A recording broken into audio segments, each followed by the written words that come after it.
உமையாவிடத்திலே சொன்னார், இஸ்லாத்தை விடவில்லை என்றால் அரபிய தீபகற்பம் காணாத வேதனைகள் எல்லாம் உன் மீது கொண்டு வந்து கொட்டுவேன் என்று சொன்னார். ஹஜ்ரத் பிலால் ரலியல்லாஹு அன்ஹு அவர்கள் சொன்னார்கள், உமையாவே, அரேபிய தீபகற்பம் அல்ல, முழு உலகத்தில் இருக்கக்கூடிய வேதனைகளை கொண்டு வந்து கொட்டினாலும் என்னை போன்ற பொறுமைசாலியை ஒரு நாளும் நீ கண்டுகொள்ள மாட்டாய்.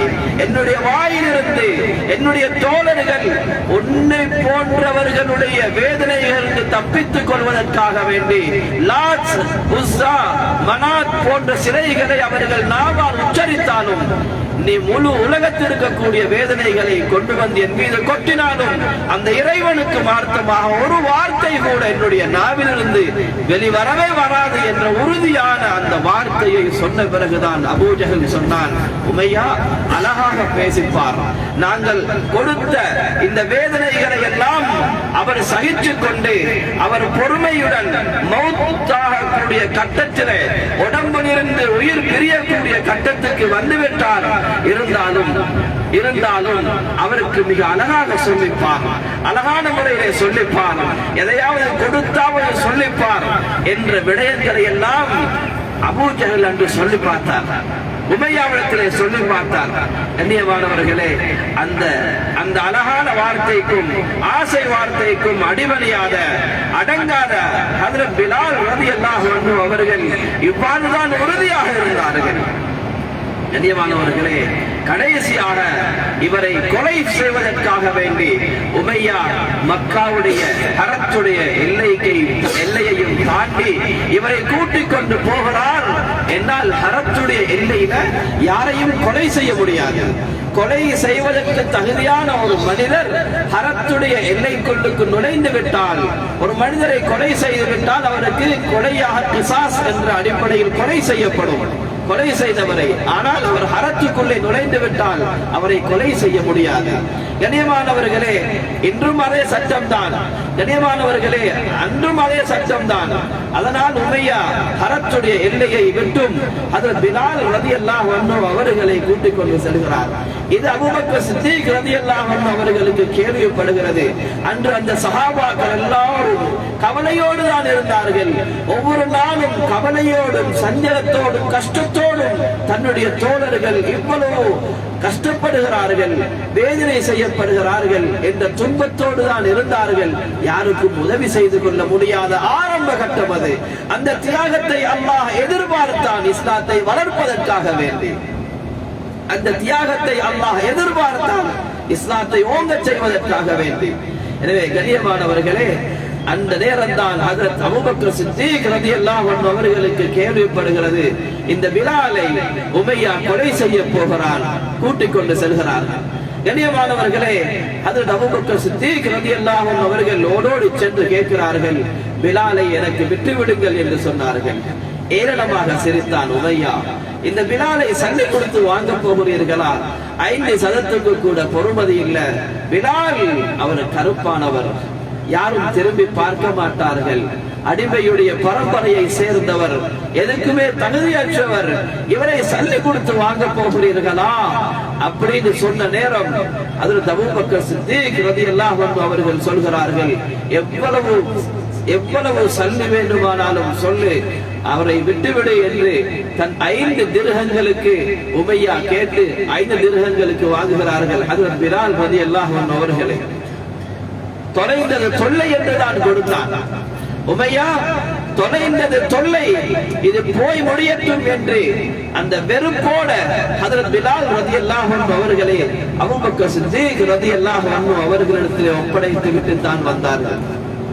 கண்ணியமானவர்களே, அன்றுதான் ஹஜ்ரத் அபூபக்கர் சித்தீக் ரலியல்லாஹு அன்ஹு அவர்களுடைய மிகப்பெரிய ஒரு ஈமானுக்கு கொடுத்த கண்ணியமும் அந்தஸ்தும் அன்றுதான் வெளியாகியது. கண்ணியமானவர்களே, அதற்கு பிறகு ஹஜ்ரத் பிலால் ரலியல்லாஹு அன்ஹு அவர்கள் புதியோரு வாழ்க்கையை தொடர்ந்தார்கள். அல்லாஹ் ஜல்ல ஜலாலுஹு அவர்களுக்கு சில அந்தஸ்துகளை கொடுத்தான். இந்த சிரமம் இருக்குதே, தன்னை போல இருந்த தோழர்கள் அடிமைகளாக இருந்தவர்கள் வேதனையை பாதுகாத்துக் கொள்வதற்காக, வேதனையிலிருந்து தன்னை பாதுகாத்துக் கொள்வதற்காக வேண்டி சொல்ல வேண்டிய வார்த்தைகளை எல்லாம் சொன்னார்கள், தப்பித்துக் கொண்டார்கள். ஆனால் இந்த பிலாலுக்கு இவ்வளவு சோதனைகள் கொடுத்தும் வேதனைகள் கொடுத்தும் என்னை அவர் ஒரு கணம் கூட மறவாமல் அல்லாஹ் ஒருவன் அஹத் என்ற வார்த்தையை உச்சரித்தார்கள்.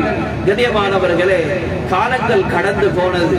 ஸல்லல்லாஹு அலைஹி வஸல்லம் அவர்களுடைய சஃபரிலையும் அவர்களுடைய ஊர்ல இருக்கும் பொழுதும் அவர் தூங்கும் பொழுதும் ஸல்லல்லாஹு அலைஹி வஸல்லம் அவர்கள் தன்னுடைய சாப்பாட்டிலும் கூட ஹஜ்ரத் பிலாலை தேடுவார்கள். ஹஜ்ரத் பிலால் யாருமே இல்லாத ஒரு அடிமை. கண்ணியமானவர்களே, நபியோடு இருந்தார்கள். ஃபத்ஹ் மக்காவுடைய நேரம் கண்ணியமான முறையிலே சஹாபாக்கள் இங்கு மதீனாவில் இருந்து அவர்கள் விரட்டப்பட்டு அல்லாஹ் ஹிஜ்ரத்துக்குரிய அனுமதியை கொடுத்து அங்கிருந்து மதீனாவுக்கு போய் திரும்ப ஃபத்ஹ் மக்காவுடைய நேரம் கண்ணியமான முறையிலே வந்தார்கள் சஹாபாக்கள். மக்கா வெற்றி கொள்ளப்பட்ட நேரம் பெரிய பெரிய குறைஷிகள் எல்லாம் இருந்தார்கள். அபூபக்கர் சித்தீக் ரலியல்லாஹு அன்ஹு அவர்கள் இஸ்லாத்தை ஆரம்பமாக ஏற்றுக்கொண்டவர்கள். ஹஜ்ரத் உமர் ரலியல்லாஹு அன்ஹு அவர்கள் பெரிய ஒரு சஹாபி, ஹஜ்ரத் உஸ்மான் ரலியல்லாஹு அன்ஹு அவர்கள் பெரிய ஒரு சஹாபி, அலி ரலியல்லாஹு அன்ஹு அவர்கள் போன்ற பெரும் பெரும் சஹாபாக்கள். அதுக்கு பிறகு இஸ்லாத்தை ஏற்றுக்கொண்ட மக்காவுடைய குறைஷ் தலைவர்களும் இருந்தார்கள். அன்று அதான் சொல்ல வேண்டிய நேரம் நெருங்கிய போது எல்லோரும் நினைத்தார்கள், இன்றைக்கு அதானுடைய சந்தர்ப்பம், இந்த அதானுக்குரிய கட்டம் எனக்கு கிடைக்கும் என்று ஆவல் கொண்டார்கள் அனைத்து சஹாபாக்களும். நபி ஸல்லல்லாஹு அலைஹி வஸல்லம் அவர்கள் அதற்கு முன்னால் காபாவுடைய சாவி அவருடைய கையிலே கிடைத்த நேரம் இந்த காபாவுக்குள்ளே தொழுவதற்காக வேண்டி ஒரு மனிதனுடைய கையை பிடித்தார்கள். கருப்பு நிறத்தாலான அந்த கை ஹஜ்ரத் பிலாலுடைய கையாக இருந்தது. நபி அவர்கள் அவருடைய கையை தான் பிடித்து காபத்துல்லாஹ்வுக்குள்ளே நுழைந்து 2 ரக்காத் தொழுதார்கள். அதானுடைய நேரம் எல்லா மனிதர்களும் சஹாபாக்களும் என்று ஆசைப்பட்டார்கள். அந்த பாக்கியம் எனக்கு கிடைக்க வேண்டும் என்று ஆவல் கொண்டார்கள். கண்ணியமானவர்களே, ஸல்லல்லாஹு அலைஹி வஸல்லம் அன்று பிலாலை ஏற்றினார்கள் காபாவிற்கு மேல். அல்லாஹ் அந்த கண்ணியத்தை கொடுத்தான். சொன்னார்கள், நான் உயிரோடு இருக்கும் பொழுது வேற யாருடைய அதானையும் நான் கேட்க மாட்டேன். நோவினை செய்யப்படும் பொழுது எந்த நாவால் அஹத் அஹத் என்ற வார்த்தையை உச்சரித்தாரோ அதே வார்த்தை தான் நான் உயிரோடு இருக்கும் வரைக்கும் அந்த பிலாலுடைய அதான் நான் ஒலிக்க வேண்டும் என்ற அந்த உண்மையான உரத்த குரலை ரசூல் ஸல்லல்லாஹு அலைஹி வஸல்லம் அவர்கள் சஹாபாக்களுக்கு முன்னால் வைத்தார்கள். கண்ணியமானவர்களே, அன்றுதான் ஹஜ்ரத் உமர் ரலியல்லாஹு அன்ஹு அவர்கள் இது அதானுடைய ஆரம்ப கட்டம், அதானுடைய ஆரம்ப கட்டம். உமர் ரலியல்லாஹு அன்ஹு அவர்கள் ஓடோடி வந்து சொன்னார்கள், யா ரசூலல்லாஹ், நேற்றிரவு இதே உச்சரிப்புகளோடு இதே சத்தத்தை நான் கனவில் கண்டேன் என்று சொன்னார்கள். கண்ணியமானவர்களே, அந்த அளவுக்கு அல்லாஹ் ஜல்ல ஜலாலுஹு ஹஜ்ரத் பிலால் ரலியல்லாஹு அன்ஹு அவர்களை கண்ணியப்படுத்தினான். அவர்கள் உயிரோடு இருக்கும் பொழுது, நபி அவர்கள் உயிரோடு இருக்கும் பொழுது அவர்கள் ஹஜ்ரத் பிலாலை தவிர வேறு யாருக்கும் இந்த பாக்கியத்தை கொடுக்கவில்லை. அல்லாஹ் கண்ணியப்படுத்தினான். ஹஜ்ரத் ரசூல் ஸல்லல்லாஹு அலைஹி வஸல்லம் அவர்கள் மரணித்த பிறகு அபூபக்கர் சித்தீக் ரலியல்லாஹு அன்ஹு அவர்கள் ஆட்சிக்கு வருகிறார்கள். சுமார் 2.5 வருடங்களுடைய ஆட்சி காலம். ஹஜ்ரத் பிலால் ரலியல்லாஹு அன்ஹு அவர்களை தன்னுடைய படுக்கைகளை எல்லாம் சுற்றி கட்டிக்கொண்டு மக்காவை விட்டு வெளியேற நினைத்தார்கள். அபூபக்கர் சித்தீக் ரலியல்லாஹு அன்ஹு அவர்கள் சொல்கிறார்கள், நாங்கள் நபியை இழந்து மிகப்பெரிய கவலையில் இருக்கும் பொழுது, பிலாலே, நீங்கள் எங்கு செல்கிறீர்கள் எங்களை விட்டு? நபியோடு 24 மணித்தியாலமும் அவர்களுடைய உடம்பை போல அவருடைய நிழலாக இருக்கிறீர்கள், நீங்கள் எங்கு போகிறீர்கள் பிலாலை விட்டு என்று பிலால் ரலியல்லாஹு அன்ஹு அவர்களுடைய காலை பிடித்து ஒரு கலீஃபா கெஞ்சுகிறார்கள். பிலாலே, போக வேண்டாம், இருங்கள் என்று சொன்னார்கள். கண்ணியமானவர்களே, ஆனால் ஒரு நிபந்தனை, எவ்வளவு சொல்லி பார்த்தார்கள். இப்படியும் சொன்னார்கள், அபூபக்கர் கலீஃபா அவர்களே, நீங்கள் என்னை அன்று விலைக்கு வாங்கி என்னை உரிமை விட்டீர்கள். அல்லாஹ்வுக்காக வேண்டி உரிமை விட்டிருந்தால் நீங்கள் என்னை விட்டுவிடுங்கள், உங்களுடைய சுயலாபத்துக்காக வேண்டி நீங்கள் என்னை உரிமை விட்டால் நீங்கள் என்னை தடுத்துக் கொள்ளுங்கள் என்று சொன்னார்கள். நான் செய்தது அல்லாஹ்வுக்காக. பிலாலே, உங்களை பிரிய முடியாத உள்ளம் துடிக்கிறது, போக வேண்டாம், நீங்கள் இருக்கத்தான் வேண்டும் என்று சொன்னார்கள். கண்ணியமானவர்களே, அல்லாஹ்வுடைய நல்லடியார்களே, இந்த சஹாபாக்களுடைய அந்த கெஞ்சுதலுக்கு மத்தியில் ஒரு நிபந்தனை ஏற்றார்கள். நான் மக்காவிலே தரிக்கிறேன், ஆனால் நான் எந்த முகத்தை பார்த்து அதான் சொல்வேனோ, நான் எந்த முகத்தை பார்த்து அதான் சொல்வேனோ, எனக்கு எந்த கையால் இஷாரா செய்யப்படுமோ அதான் சொல்வதற்காக வேண்டி அந்த நபியுடைய கரம் எனக்கு தெரியாது, அந்த நபியுடைய முகம் எனக்கு சொல்வதற்கு கிடையாது. அதனால நான் இதற்கு பின்னால் அதான் சொல்ல மாட்டேன்.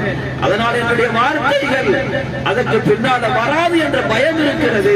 அதனால நான் அதான் சொல்லாமல் நான் இங்கு தங்குகிறேன் என்ற அந்த நிபந்தனையுடன் அவர்கள் தங்க அனுமதித்தார்கள் மக்காவில். கண்ணியமானவர்களே, அந்த அளவுக்கு ஹஜ்ரத் அபூபக்கர் சித்திக் ரலியல்லாஹு அன்ஹு அவர்கள் மிகப்பெரிய அந்தஸ்தை கொடுத்தார்கள். அது பிலால் ரலியல்லாஹு அன்ஹு அவர்களுக்கு.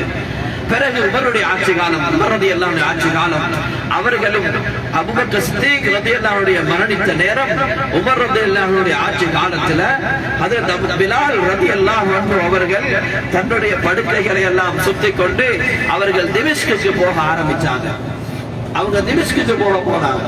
ஹஜ்ரத் உமர் ரலியல்லாஹு அன்ஹு அவர்களும் அபூபக்கர் சித்தீக் ரலியல்லாஹு அன்ஹு அவர்கள் எவ்வாறு வந்து கெஞ்சினார்களோ இதை போல பல சஹாபாக்களை போட்டு கெஞ்சி அவர்கள் தங்க வைத்தார்கள்.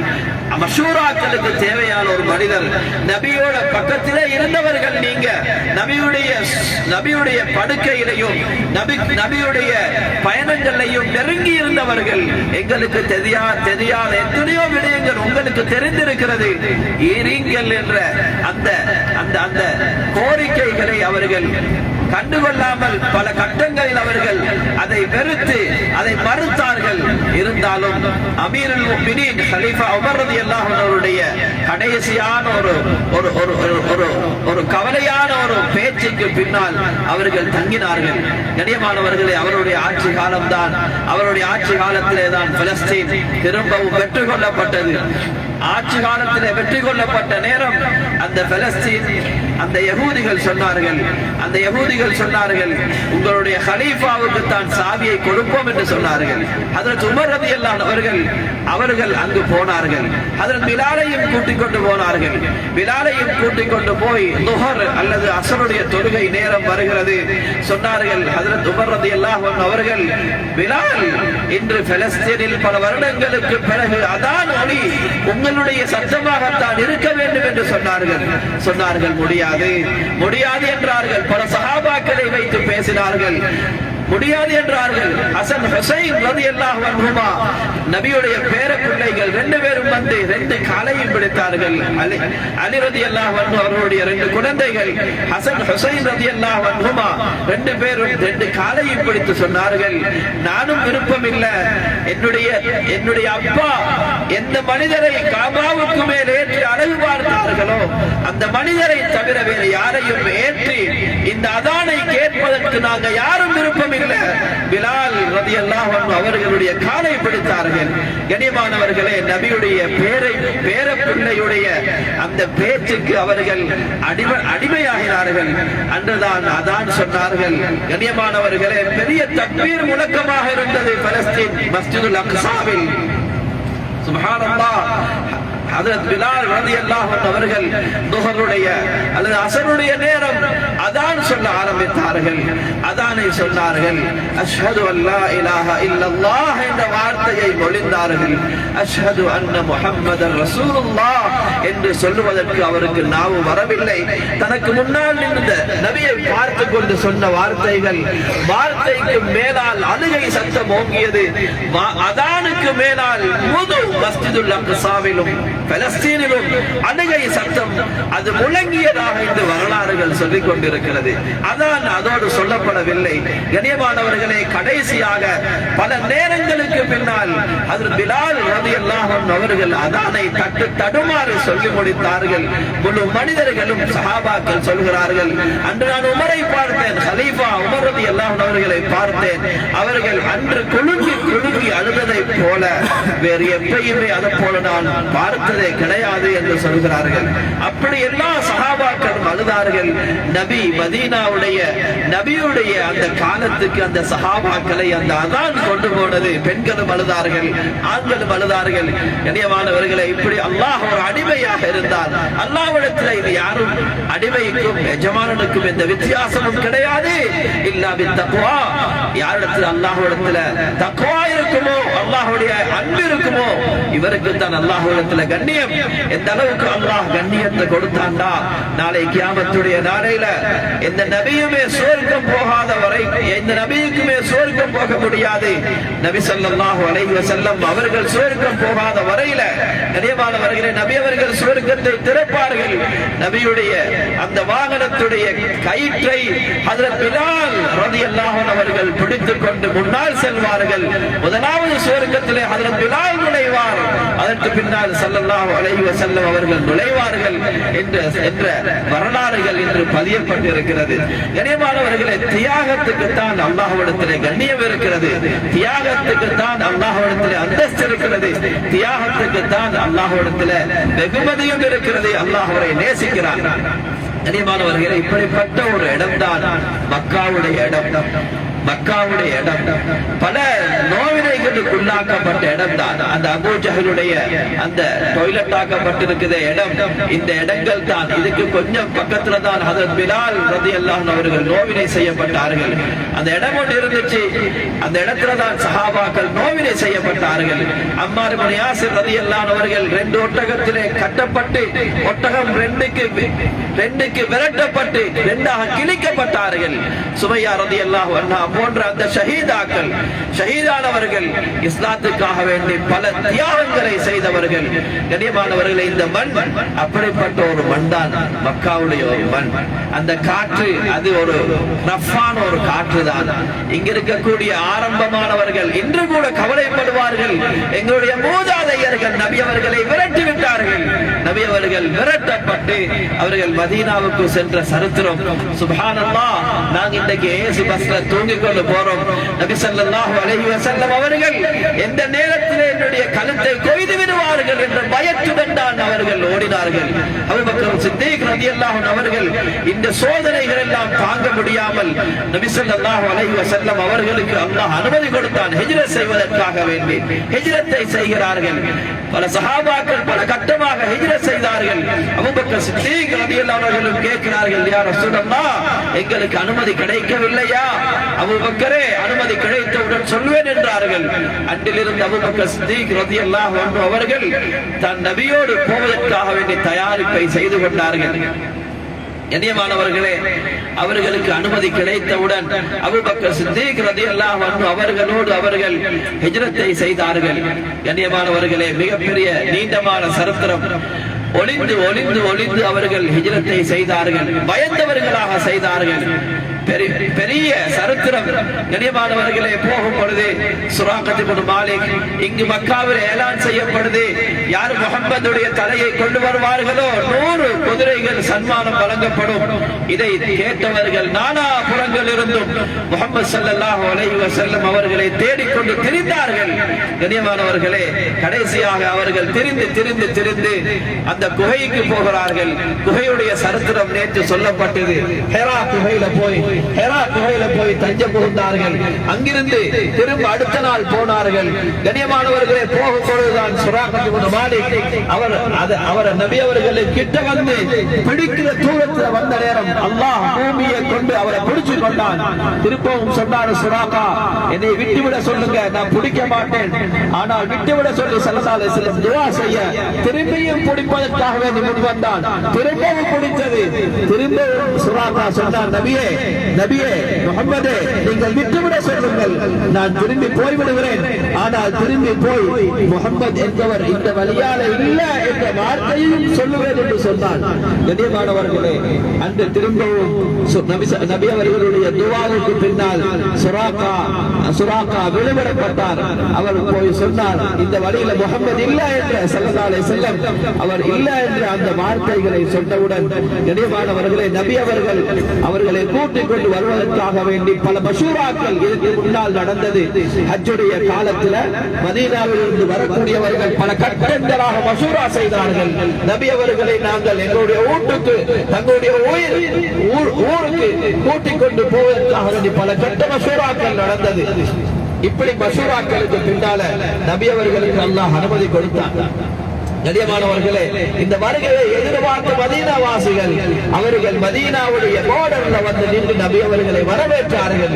கண்ணியமானவர்களே, சுப்ஹானல்லாஹ், எவ்வளவு பெரிய உள்ளம் கொண்டவர்கள்! இந்த மண்ணுக்கும் அந்த மண்ணுக்கும், மலைக்கும் மனுவுக்கும் உள்ள வித்தியாசம், இந்த மனிதர்களுக்கும் அந்த மனிதர்களுக்கும் இடையிலே மலைக்கும் மனுவுக்கும் உள்ள வித்தியாசம். இவர்கள் கல்லஞ்சம் உள்ளவர்கள். நாங்க பார்த்திருப்போம், கண்ட இடங்கள் எங்கேயுமே இவர்கள் எங்களுக்கு இரக்கம் காட்டல.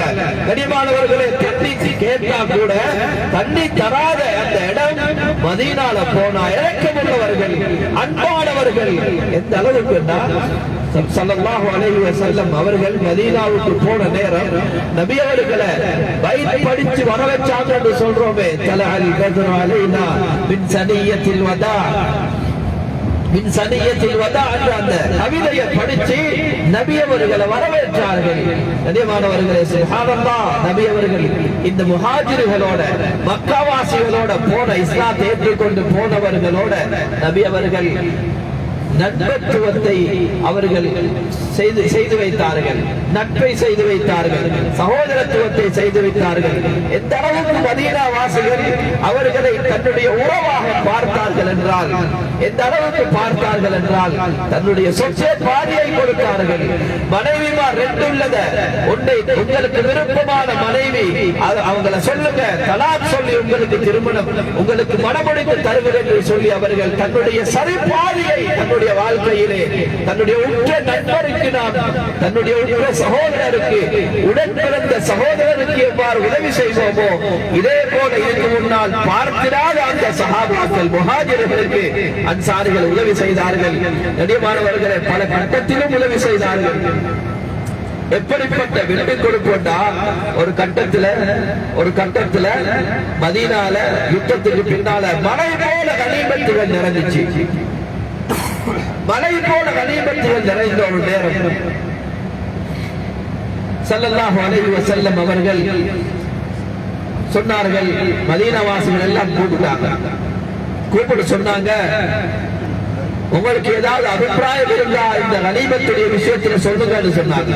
எனக்கு ஒண்ணு நடக்குதுன்னு சொன்னாங்க, இது எல்லாத்தையும் முஹாஜிர்களுக்கு பங்கு வைப்போம், பங்கு வச்சுட்டு உங்களுக்கு அவங்களை பிரிச்சுடுவோம், அவங்க இதை வச்சு அவங்களோட வாழ்க்கையை கொண்டு போகட்டுமே. அந்த கருத்தை நபி ஸல்லல்லாஹு அலைஹி வஸல்லம் சொன்னாங்க. சஅத் இப்னு முஆத் ரலியல்லாஹு அன்ஹு அவர்கள் மதீனா வாசிகள் இந்த மஷூராவை பண்ணிட்டு வந்து சொன்னாங்க, யா